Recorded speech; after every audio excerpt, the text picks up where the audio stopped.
Hello, everyone.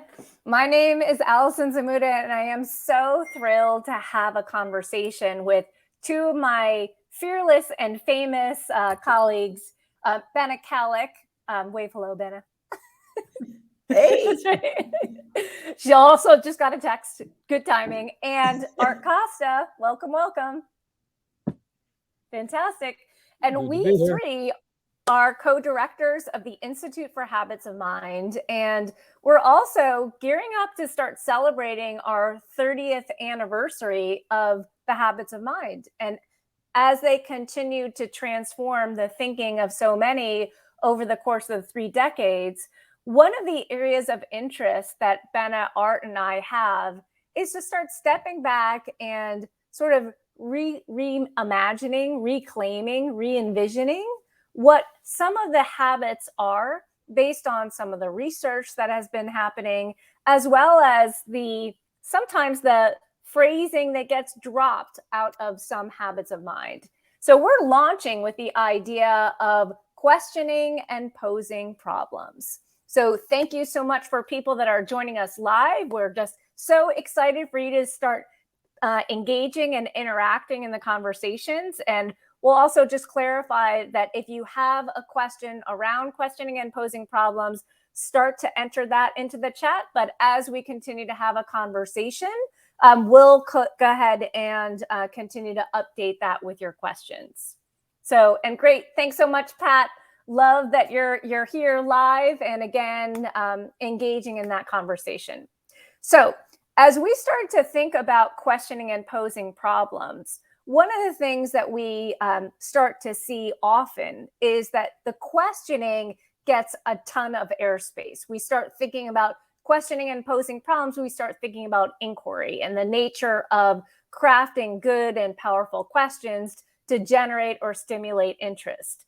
But the tail end of posing problems often gets a little bit lost or doesn't get as much love as we want it to be. So this is really the start, Art, of this first conversation and the question that's going to come to you as to what do we mean by posing problems? Why is that a significant aspect of this habit?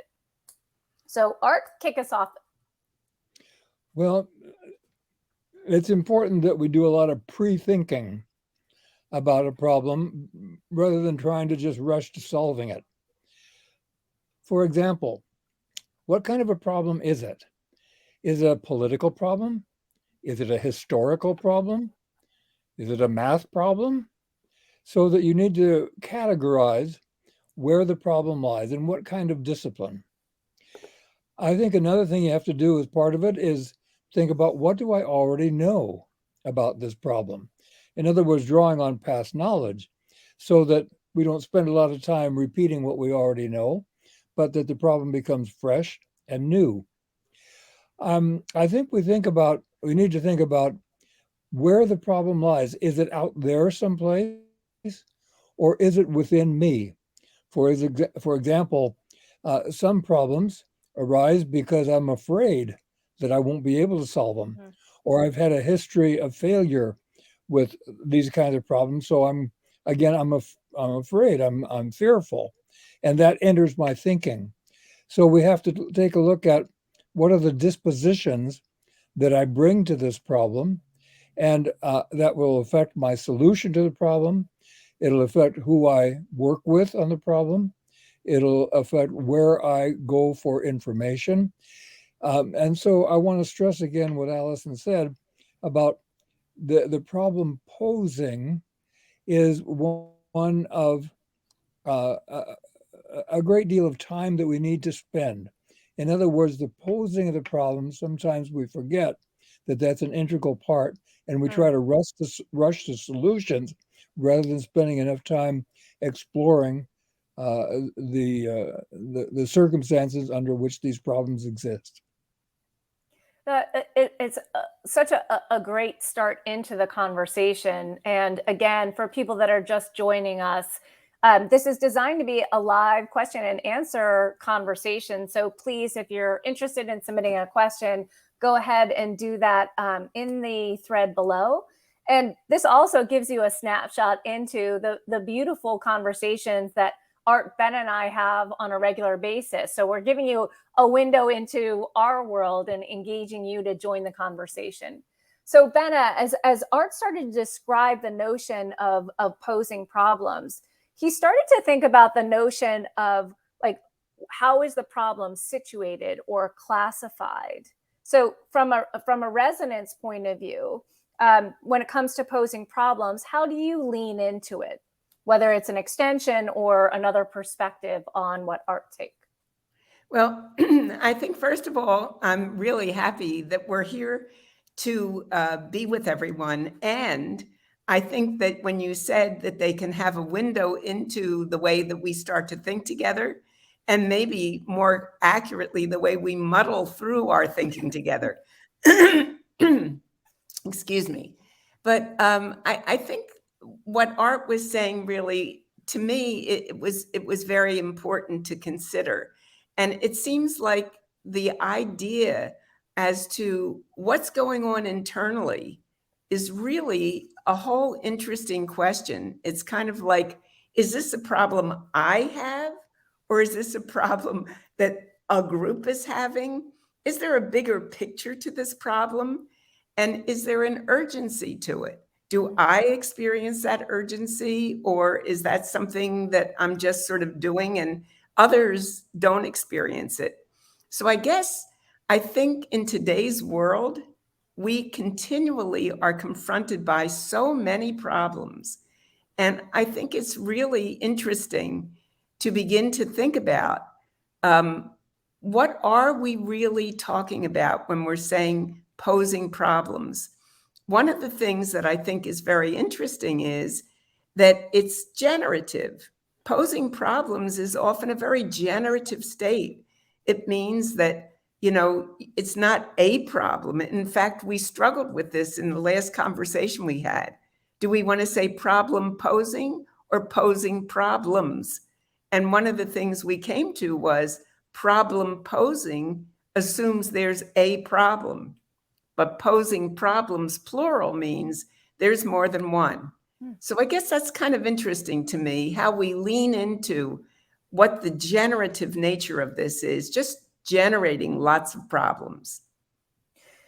Yeah, and Pat actually started to comment around the notion of whether the problem is internal or external. And so starting to think about the nature of the problem as Art started to articulate and Bena really continued to elaborate. I think the other interesting dynamic is starting to pay attention to the idea of the notion of the urgency of problems. So I know, Art, when we had our conversation, getting ourselves warmed up for the LinkedIn Live, starting to think about the notion of VUCA as an example or a frame of urgent problems, the notion that it's volatile, uncertain, complex, and ambiguous. Can you talk a little bit about that as a powerful frame, as a frame in terms of level of urgency? Yes. The VUCA, VUCA, was developed, I think, by the military to talk about their kind of problems, but it affects industry and businesses and any endeavor, medicine and so on. So for one thing, problems can be very volatile, which means they change. They get bigger or smaller depending upon which telescope you're looking at it, the problem. So in other words, it doesn't stick around very long. You think you might have your fingers on a problem and all of a sudden it changes to something else. So it's volatile. That there's uncertainty. In other words, even when we find an answer, that may not be the answer. There is problems that generate even more problems. So you think you solved one problem, but it just leads to opening a lot more. There's a problem of complexity. And what that means is that there are ramifications of who does this problem affect, for example. What other problems will arise as a result? Maybe you've heard of that notion about a butterfly flaps its wings in China and it causes air currents in Baltimore. That notion of the interdependence of our world, how one system affects another, it makes the complexity of problem solving, because there's no simple solution, but rather there are many solutions. Yeah. And then the A stands for ambiguous, that it's hard to define, it's hard to collect data. Maybe we don't know where to go for data. So it's just, reminds us that problems are not simple. And also, I wanted to bring it to a classroom notion, if I may, because we got to think about how kids face problems. Sometimes kids have more feelings about problems. These are math problems. I'm not good in math. I hate math, or something like that. So they're fearful when they are asked to solve a problem, because they think they're not going to do too well. They're not going to know where to turn to, who to turn to. And so we have to be very conscious of the fact that posing problems is not a simple affair. Yeah. They're complex, and it's difficult to really pin down. Absolutely. So we're going to take a pause for a moment and go to Regina, who has a question. So Good. Here we go. What do you recommend to help others identify the right problem, and how do we coach others to get to the heart of the matter? I think sometimes we might be identifying the wrong problem. Bena, you want to take the lead on that? Regina, that is the $3,000 question for sure. I mean, I think that question is complicated, and I guess I'll take a little bit of it. But I think the question of what is the right problem is really interesting, because sometimes we spend a lot of time solving something that is in fact only a piece of many, many, many other pieces of what's going on, like the bigger picture. And so I think it seems to me, from my experience anyway, that getting people to begin to really think about the relationships of the problem. Like, for example, when I said that it's a generative process, I think too often we race to conclusions, we race to solutions. And in racing to solutions, we often choose what's the easiest thing to do rather than what's the most important thing to do. So it seems to me that one of the things that's really important is take your time. Now, I know you don't want to get into a paralysis of analysis. Yeah. So taking your time doesn't mean lots of time. But often it does mean, let's take a pause. Let's think about what this problem really is. Like getting a generative conversation going. What are some of the possibilities? What are some of the things? What, in fact, very often doing that takes you back to questioning, which is what are some of the questions on your mind? What are some of the things that you're wondering about? What are the questions you're trying to answer by solving this problem? So helping people see the connection between posing problems and also questioning and trying to understand what kinds of questions, and then the impact of understanding what we're really trying to learn. So Bena, can I ask Please. if you can also talk a tiny bit about the notion of posing problems from a generative exploration, as you were describing earlier, but also starting to cue into the idea that Regina raised about focusing on a right problem. So the notion of starting to use tentative language to push or expand the thinking, so that the individual can continue to clarify, out of the range of ideas so far, what actually can be something that we can start to narrow back in on again.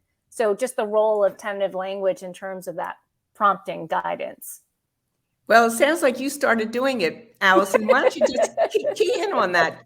How about you putting your point, make that point. Yeah, I mean, I think that the theory of getting people energized about the expanse is so incredibly important. And I think oftentimes posing problems is, confused with the notion of problem solving. So the notion is that posing problems is designed to actually be that broad view. And when it comes to problem solving, at some point, you want to settle on a problem that will likely lead you where you want to go and move over that bridge into more of a solution oriented action step type of experience. But if the right problem is not necessarily sort of co-created or expanded upon by the individual who is trying to figure out a way into the complexity or the ambiguity as Art was describing, then the likelihood that they will own the solution path to what that problem required in the first place is slim to none. So I think that's the idea of using tentative language, things like what are some ways, or how might we, to begin to open up the thinking as opposed to being on a headlong rush into a particular example. So I just want to go ahead, Art. And then we have a question that is coming in as well. Just build on what you said. You said about using the tentative language, and I agree with that. The other thing is to remember your plurals, and you have to think about problems, plural, rather than one problem, because every problem leads to some other problems. Right. There's no problem that's an end unto itself, but rather it'll lead to something else. So in your mind and in your disposition, you have to think in the plural term. Thank you. So we're going to take a question from Emil. So again, here we go. I'm just wondering about the factor of time. Obviously, we must take into account that a solution to a problem gets less ideal as the time we have gets very limited. Do you think it's better to leave a problem be if the time to solve it is significantly short, or solve it knowing the solution is far from ideal? I think so much of that depends on what we mean by so far from ideal. I sometimes I think about it and I think there are micro moves to get to a larger solution. And if you think that everything is aligned in such a way that the biggest, most grandest, the best, the heart of the matter isn't being addressed, but you're making micro moves in the right direction. So there's a distinction to me between moving in the right direction and knowing what the direction is for sure you're going to be taking. And so if you can start doing that, I think part of the power of what we've been learning by prototyping is that sometimes we just take a micro move and prototype something and test it out to see, is this going to work? Because our mindset is, our disposition is to be thinking flexibly, to be paying attention to what perspectives can we bring to bear on this. If we're saying that it's solving a problem for a particular group of students, then I would ask the question, how do we make sure that we pay attention to their perspective? If they're not in the co-creation of the solution, which would be extremely helpful, at least let us know, does it work? And how does it work? And so there's always the next step in it. I think when Art was saying before that no problem is ultimately solved, I think it's because there's always that question of how do we use, and I don't know, I go back to our feedback spiral, Art, I'm sorry, but it just seems to me like what we're saying basically is that you're trying to try something, set a goal, maybe it's a micro goal, and then you're trying to really go through the spiral of, if we're designing and prototyping for it, and we have some way of indicating whether it's successful or not, reflecting upon it, it will help us to make our next move. Art, maybe you want to add to that? Well, yes, and when when you think about the feedback spiral, every one of those steps is a step in learning. So you continually learn more about the problem, more about the solution, more about the factors contributing to the problem, the longer that you take. So you asked a question earlier, Bennett, is this a problem of urgency, or is this a problem that we can wait and ponder about? Obviously, there are some um, questions that or problems that you need to have an immediate answer to, but there are others that are more long lasting, Yeah. and so you draw upon um, that reflective time. You sleep on it. You talk with others about it. You ponder it, and all of those are learning situations that help you solve a problem ultimately. And so, purposely delaying coming to a solution is another alternative because you capture the power of reflective thought and interdependent thought from as you deal with other people about it. Yeah. So don't be so quick unless it is an urgent problem, then you need to act immediately. I think the other part, Emil, before we go on to the next question, to me, it's the idea too of being transparent about if time's not your friend, the opportunity to say, we may actually have sort of a short-term solution, but here are the sort of systems thinking conversations that we need to have.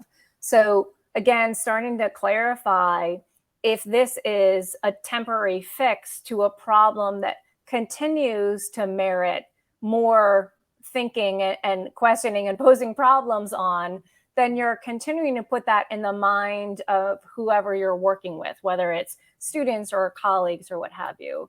And continuing to still save space to have that level of generative thinking, even though you may have an urgency to actually come up with something right in the moment. So, but okay, Michelle, question that you have. And wonderful to see you, Michelle Hughes. Again, I know Bena got to see you about a month ago, and I saw you 2 months ago. So wonderful to have you here. So I've noticed that sometimes a group that has been working together for a long time does not want to pose problems. How do you bring a reluctant group to feel safe raising a problem? Yeah, this is a clear question around culture and that idea of thinking about a zone of psychological safety, but at the same time, really stepping back and saying, how do you create sort of elbow room or freedom for those kinds of quiet wonderings? You know, there's another edge to that, as there always is. But I think another edge to that is I may feel reluctant to raise a problem because I don't believe when I raise a problem, it's not only that it's not safe. Sometimes I raise a problem, everybody comes up with something, there's no follow through, there's no real, the resolution isn't truly a shared resolution. And as a result, it isn't anything that matters. And if it doesn't matter, and if it's not taken seriously, then I begin to think, you know, all this generative idea of let's raise problems, let's talk about problems. And then, you know, a lot of problems, a lot of solutions, and a lack of commitment and follow through so that I don't see this as a productive process. So I think that the leadership, and that doesn't necessarily mean an administrator, it means the position of behaving like a leader. Whether you're an instructional coach, whether you're a teacher, whether you're the one raising the problem, if you're taking some leadership with it, then maybe it's your job to ensure that when you raise a problem, you're really considering it and you're asking. You can even say to the group, I'm raising this problem knowing there won't be an easy solution. Going back to Emil's question, I could say, I'm raising this problem. I know it's been a dilemma for years. I would really like us to think more innovatively about how to solve it. And so I'm asking the group to think about it with me.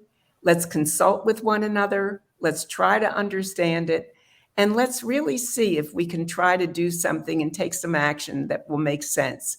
but it's kind of building into it a mindset that says, I'm going to be thinking flexibly. I'm going to be striving for accuracy as we begin to collect data and look and see what's going on. And I'm also going to be remaining open to continuous learning. I know it's not going to be an easy fix, and I'm willing to stay with it. Let me also add that within that problem, the question that you just asked raises some other problems. For example, why is it that we don't want to examine problems? We're reluctant to. What is it about the culture or the people or the wealth of knowledge? What is it that's causing that feeling? Because if that feeling exists among many of us that I don't want to face problems, we're going to be confronted with that reluctance many times in the future. So let's examine the culture of our school or of our classroom or of our organization that is causing that reaction to a problem posing or problem solving. Yeah. In other words, there may be one or two people who are infecting the group, so to speak. There may be a history of pain in problem solving or problem posing. So I want to clear those up. Rather than tackling that question, I want to tackle some of the assumptions under the question. Art, that's beautiful. And again, it reminds me of the idea of the emotional tone or feeling that's associated with it, especially the framing in Michelle's question about the word reluctance. And so the notion of trying to figure out what are the underlying feeling tones associated with it, what are the assumptions associated with it, and how might we continue to sort of think through those, perhaps parallel or first before we can sort of get under the core of what the kinds of problems that are being raised. So exactly. I think we need to spend a lot of time examining and ensuring that a school or a classroom is a psychologically safe place where people can raise problems and they know they're going to be dealt with, and there's not going to be any blame or embarrassment, but rather everybody's going to be listened to. So the psychological safety is an important factor of problem solving. Now we have another question coming in from Cecilia. So that question should be on the screen now. What are some ways to celebrate mistakes during problem solving? Students need to know it is all right to make mistakes, which help us get to a solution. So in a way, we need to celebrate the process and make students feel the process is worth doing. So one of the things, Cecilia, just to kick us off, the conversation that Art, Bena, and I not only have about this particular question, but also definitely live this question sometimes ourselves, of the notion of the false starts and the dead ends and the missteps. Because I think the first part for me to start thinking about this question is thinking about the learning that's happening all along the way. Any kind of false start or misstep is truly a learning experience where you're learning how to step back one or two steps and start to think about what were the assumptions that we were underlying this problem in the first place? Are those the right assumptions? Are there other ways of beginning to step back and think about the problems a little bit differently?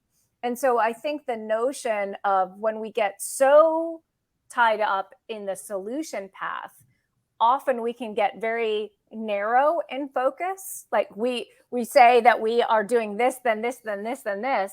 And sometimes we have to have a level of flexibility where we can step back and say, how is it going so far? Not just from a solution path point of view, but what's the problem I'm trying to sort of think about in the first place? So that's my kickoff. Ben, I'm going to turn it over to you. What do you think? Yeah, I laughed when I saw that, though, because I always love it when we say we celebrate mistakes, because I'm not sure it's a celebration. I don't usually feel it. I don't feel it's a celebration that I did something and I didn't do it well. I feel and I agree with you, what you're saying, Allison, it's a celebration in the sense of the fact that my mind's working, that Right. I'm trying something, that I'm not frozen, that I'm actually willing to take a chance on myself. So I think that maybe is the thing to celebrate. It's like, wow, it didn't work for you, but look what you did. Look how you were able to like take a chance on yourself. Mm-hmm. Very often for people, especially when you're beating yourself up for a mistake that you made, you feel like, well, maybe I should have just kept my mouth shut. Maybe I shouldn't have tried. So it seems to me it's the celebration of being willing to take a risk, to take a chance, to stay persistent, to not give up. Those are the things that we want to, and from a dispositions point of view, those are the dispositions that we're really looking for. Hmm. So I guess I think sometimes when we say to students, it's okay to make a mistake, I don't think we mean it. I don't think we mean it's okay to make a mistake. I think we mean it's okay to keep trying. It's okay to take a risk and see what you're doing. And maybe it'll work. So it's not okay to make a mistake because maybe it's more okay to do the learning. So I kind of feel like that language, I think in using the dispositions language rather than the celebration language and letting them know what you're celebrating by making it a description, to me, that seems like something that may be helpful. Yeah, what you're celebrating is not the mistake. What you're celebrating is the learning from the mistake. Edison found 10,000 ways how not to make a light bulb. And so what we're doing is capitalizing on the fact that you've had a failure. There are going to be a lot more in your life. It wasn't a mistake, but it was an opportunity to pick yourself up and try again. That's what we're celebrating. So changing the language and changing the notion of mistake making or failure making has to be part of that psychologically safe environment. And I would suggest that teachers have to model that. Teachers have to exhibit a vulnerability that they will admit the mistake. Whoops, I sure blew that one. But let me tell you what I've learned from that. I'll never do that again. Or I've learned that there are different ways of doing it. So the focus has to change from the mistake making to the learning from the mistake. And I think that's what you're saying, Bena. Yeah, and Cecilia, I mean, as you started to connect with that, I think the other insight is to see what other habits are associated with questioning and posing problems. So as Bena and Art and I continue to converse about this, we see questioning and posing problems really as this kind of generative, playful, expansive view. So it has a playfulness, dare I say, a lightness associated with it.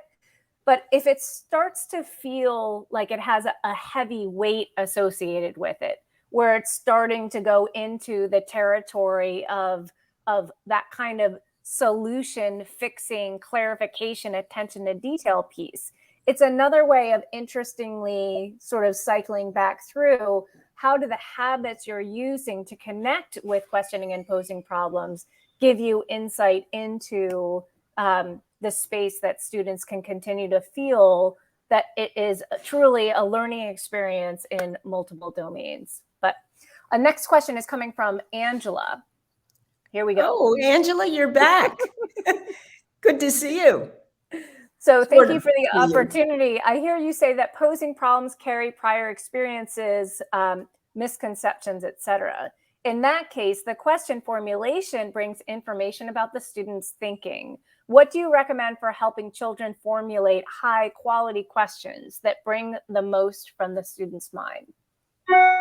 let's start out with you, Art, in terms of this question, starting to think about how do you generate high quality questions? Yes. And I think that's a very powerful discussion to have, because we teachers ask a lot of questions, and sometimes many of our questions are kind of unconscious. We just throw them out there and hope that they land someplace fertile. So I'm going to make a case for being very conscious and aware of the questions that you are asking, because they are critical to the answers that kids are going to give you. For example, one example is always asking questions in the plural. What are some ways that we can solve this problem? Notice the plural of ways rather than what's the way of, so that your mind is open to multiplicity, to many different kinds of, is more generative when you use plurals. What are some solutions rather than what is the solution? I think another powerful question is that you use words that are tentative. What might be some solutions to this? What could you do to solve this problem? What are some ways in which you would think about this problem? In other words, rather than seeking one answer, that there is always a multitude of possibilities. So that's keeping yourself open and keeping the kids open to looking at alternatives. I would also hope the teachers would avoid questions that are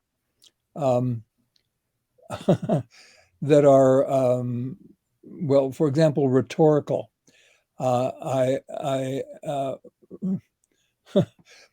This morning I was reading the newspaper and it had a question that made me laugh.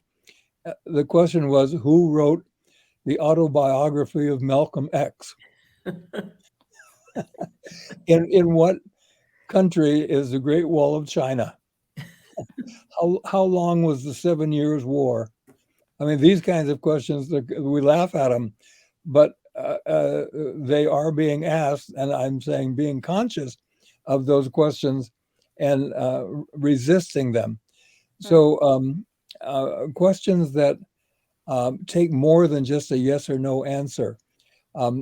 Questions that you say, can you solve this problem? No. Do you want to solve this problem? No. Or just yes.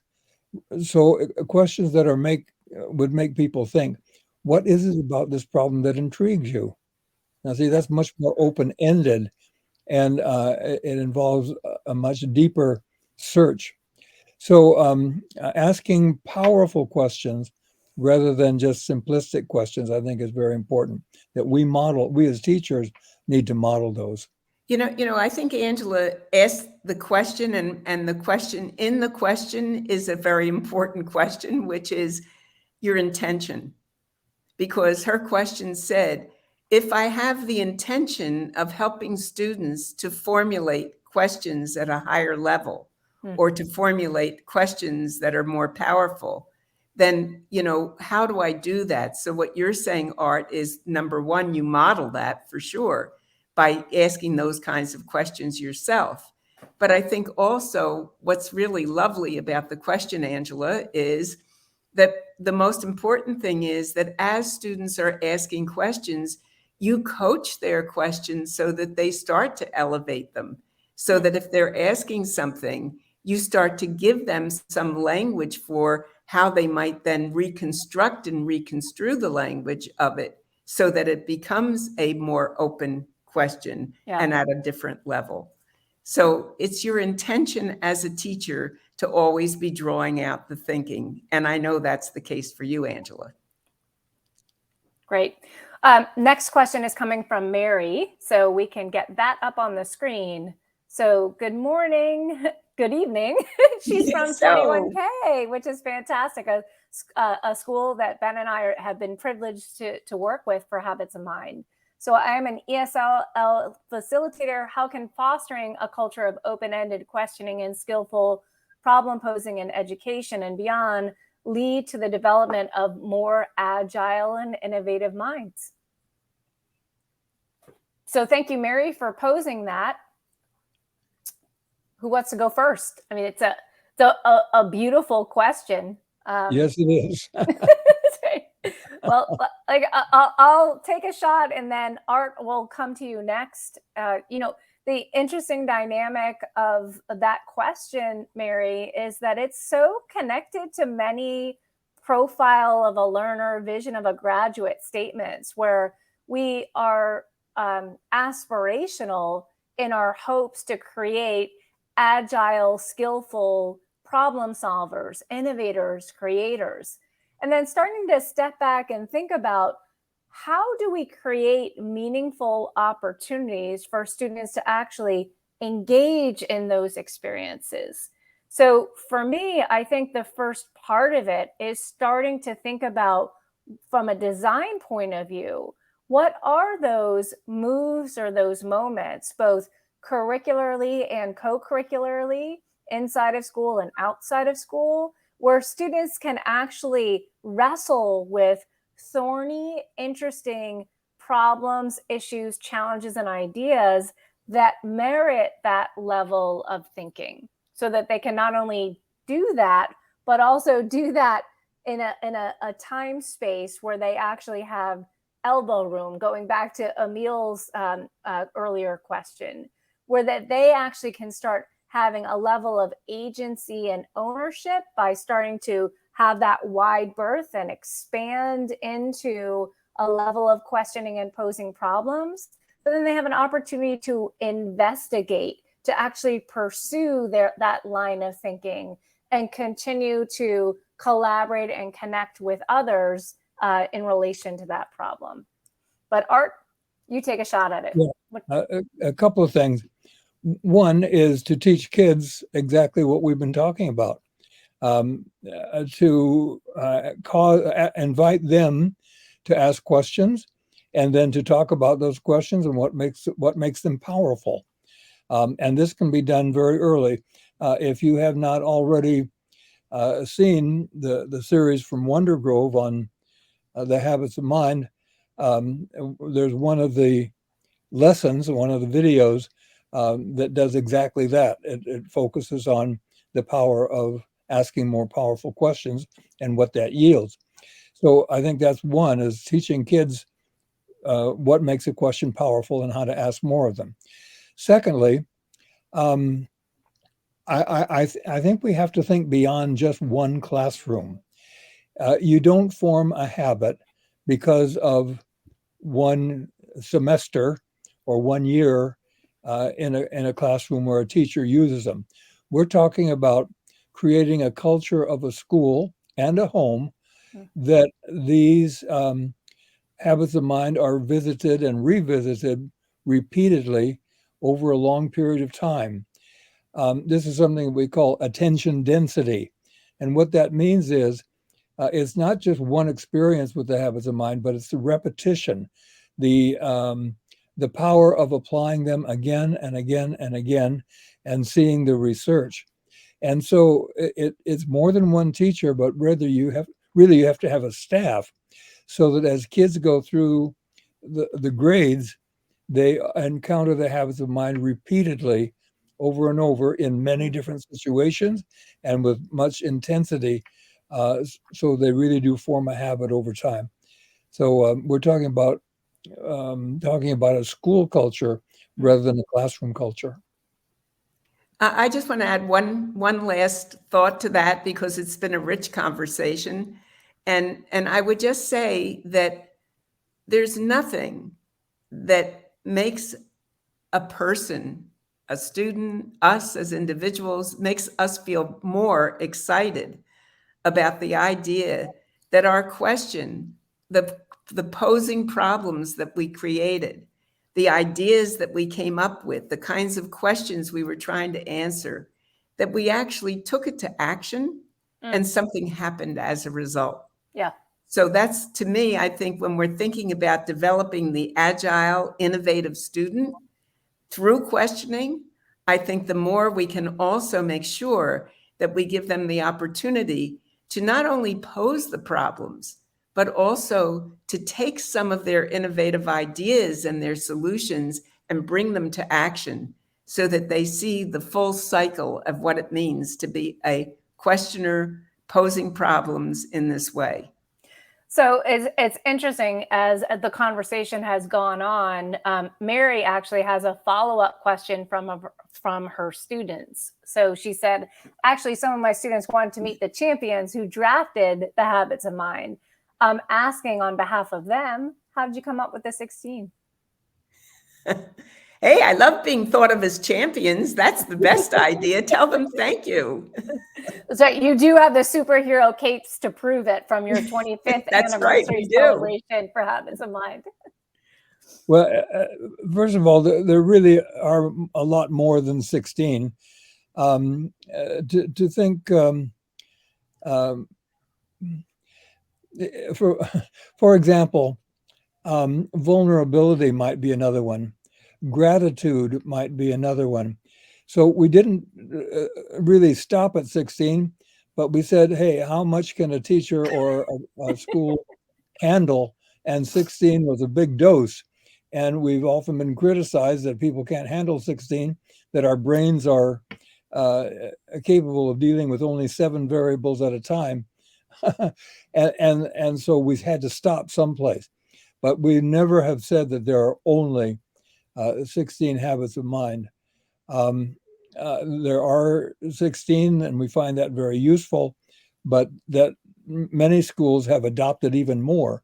Waikiki School has added, for example, cooperation and caring.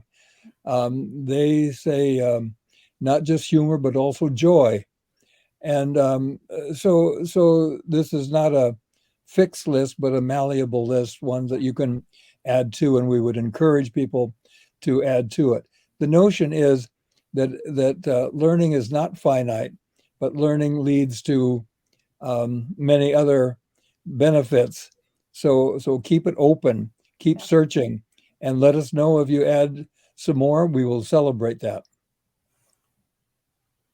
So we are going for closure right now. So hopefully this inaugural LinkedIn Live is something that you're finding a level of energy and joy of being part of the conversation.